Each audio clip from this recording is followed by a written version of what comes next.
Tonight, we're stepping into a chilling enigma from one of England's most ancient fortresses. Imagine a place steeped in 1,000 years of history, battles, sieges, royalty, and countless lives lived and lost within its stone walls. Now imagine that history watching back, captured not just in folklore, but on a modern security camera. We're talking about Chester Castle in Cheshire, England. In October 2025, news outlets buzzed with a report from English Heritage, the organization entrusted with preserving hundreds of the nation's most iconic historic sites. This report detailed a new, deeply unsettling paranormal incident, the sighting of a faceless figure captured on a security camera, witnessed and experienced by a terrified security guard and his dog. Find out all the details only on this episode of The Weekly Strange.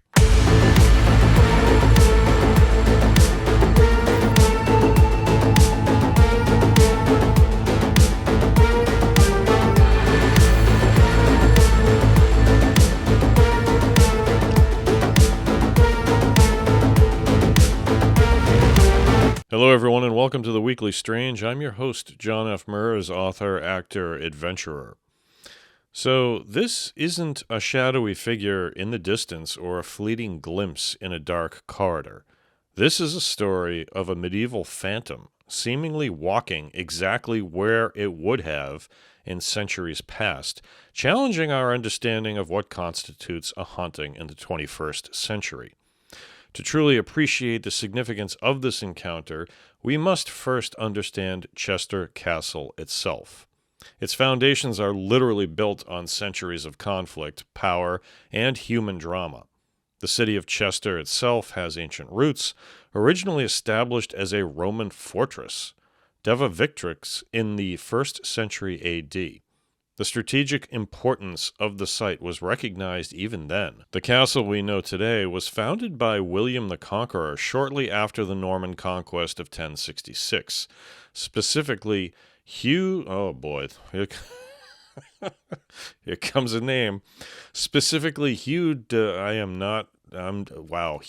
Avranches?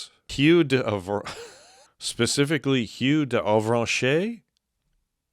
That's about the best I can get it to sound. The first Earl of Chester began its construction around 1070.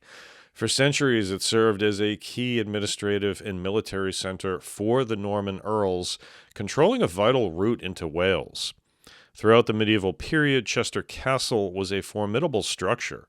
It included a great tower, the Agricola Tower, which still stands, impressive gatehouses, and extensive fortifications.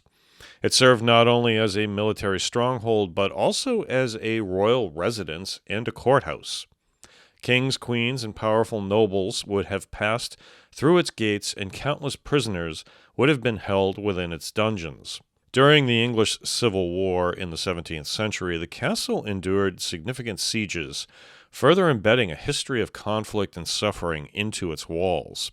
After the Civil War, its military importance waned, and it eventually transitioned more into a judicial and administrative role, though parts were also used as a prison.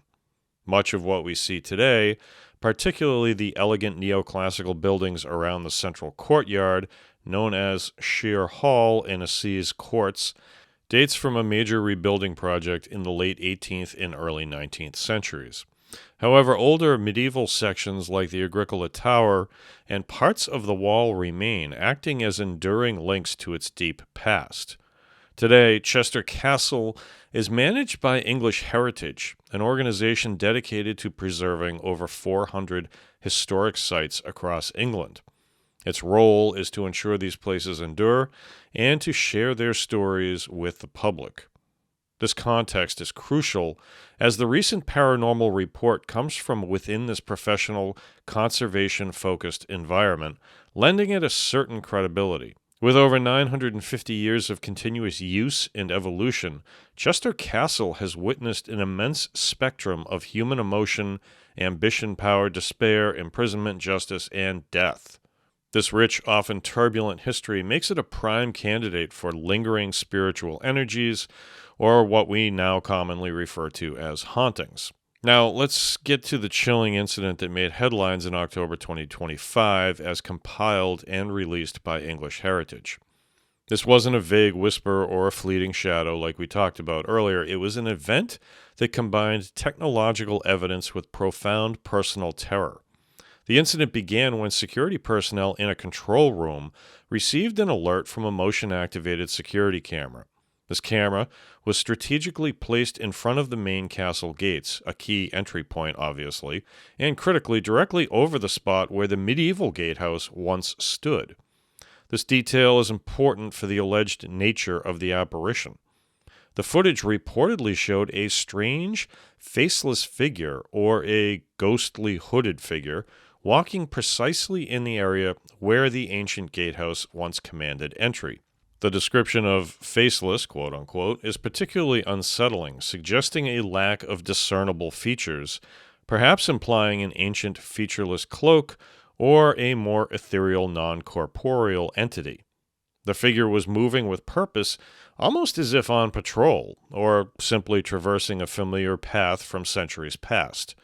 A security guard whose identity was not publicly released for obvious reasons was dispatched to investigate the alert. Upon arriving at the location, the guard immediately felt an overwhelming sense of dread.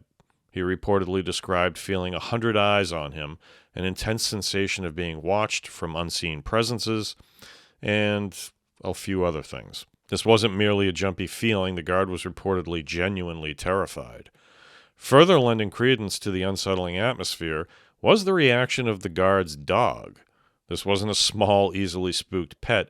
It was described as a large dog, quote-unquote, the size of a small bear, and it reportedly cowered and whimpered in the car, refusing to leave the vehicle. Animal reactions to alleged paranormal phenomena are often considered strong indicators, as animals are believed to be more sensitive to unseen energies.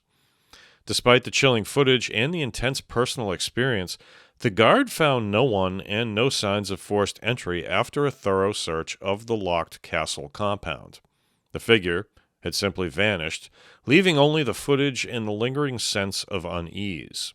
This incident is particularly compelling because it combines multiple layers of evidence: a technological record, security footage, a direct human experience of terror, and a verifiable animal reaction. It's a modern ghost story, but with components that push it beyond a mere anecdote. And apparently, the Chester Castle incident wasn't isolated. It wasn't the only thing that happened here. English Heritage's broader October 2025 report revealed a consistent pattern of paranormal experiences across their various sites. This context is vital in understanding the larger discussion around the faceless figure. The organization apparently surveyed its staff across its 400-plus properties, and nearly half of all of them reported witnessing something they could not explain.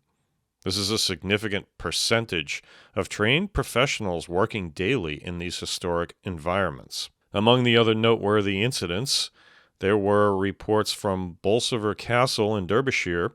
Reports included chilling, unexplained piano music echoing through the walls, disembodied voices, and visitors reporting the feeling of a child's hand holding theirs in the garden when no one was there. And there was one at Belsay Hall in Northumberland. Staff and visitors reported sighting a disembodied hand floating through the historic building. In Carisbrooke Castle on the Isle of Wight, a lady in grey, believed to be Princess Elizabeth, daughter of King Charles I, is often seen. Dr. Michael Carter, curator of history at English Heritage, commented on these new findings, noting that these modern accounts are not new phenomena, but add to a centuries-old tradition of supernatural narratives at these historic locations. He emphasized that these sites are, quote, more than just stones and mortar, suggesting they are imbued with the energies and stories of the past. So English Heritage isn't explicitly endorsing the paranormal, but they are acknowledging and documenting the experiences of their staff and visitors. This broader context suggests that the Chester Castle incident, while dramatic, is part of a larger tapestry of unexplained phenomena deeply woven into the fabric of England's ancient heritage. The faceless figure at Chester Castle presents a compelling modern ghost story. It's not just a legend passed down, it's an encounter documented by technology and corroborated by intense personal experience. The details are chilling: a figure without a face walking a path that disappeared centuries ago, witnessed by a machine, sensed by a human, and terrifying a highly sensitive animal. It forces us to ask deeper questions. Are some places truly saturated with the past, creating residual energies that manifest in ways we are only now beginning to capture? Or are these phenomena a more direct interaction with conscious entities, spirits still tied to the places where they lived, fought, or died? Whether you believe in ghosts or seek rational explanations, the Chester Castle incident and the broader reports from English heritage undeniably demonstrate that some places hold secrets that continued to defy easy answers. And sometimes the history you think you're preserving might just be watching you back. Okay, that's going to do it for this episode of The Weekly Strange. If you enjoyed the show, please be sure to subscribe to the channel, like the video, and turn on the notification bell so you don't miss any of my new uploads. If you really like the content I'm creating, please consider joining the channel as a member, and you get access to some pretty cool perks. Huge apologies if I butchered any of the names and locations of any of the places or people that we talked about tonight. French is not a language I have ever studied, therefore I can make no promises at any time about it. And as my viewers from the UK will note, sometimes I get the pronunciation right, and unfortunately sometimes I just end up brutally mauling it. So for that, I apologize. Technical note, the next episode of The Weekly Strange will drop on October 31st, just in time for your Halloween fun. In the meantime, thank you for watching. Thank you for listening. Have a good night.